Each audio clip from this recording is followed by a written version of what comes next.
ആശമാർക്ക് ഏറ്റവും കൂടുതൽ വേതനം കേരളത്തിലെന്ന വാദം പൊളിഞ്ഞതോടെ സർക്കാർ മൗനത്തിൽ.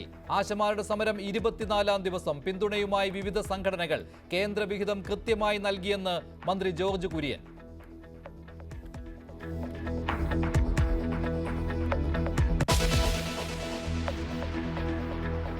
CPM സംസ്ഥാന സമ്മേളനത്തിന് കൊല്ലത്ത് തുടക്കം. ദീപശിഖാജാഥകളുടെ സംഗമം വൈകിട്ട് ആശ്രമം മൈതാനത്ത്. പ്രതിനിധി സമ്മേളനം നാളെ പ്രകാശ് കാരാട്ട് ഉദ്ഘാടനം ചെയ്യും.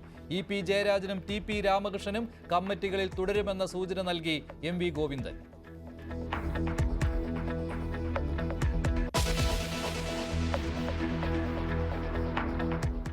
മാർപ്പാപ്പയുടെ ആരോഗ്യനിലയിൽ മാറ്റമില്ല. ശ്വാസതടസ്സത്തിനും അണുബാധയ്ക്കും നേരിയ കുറവ്. മരുന്നുകളോട് ചെറിയ തോതിൽ പ്രതികരിച്ചെന്നും വത്തിക്കാൻ.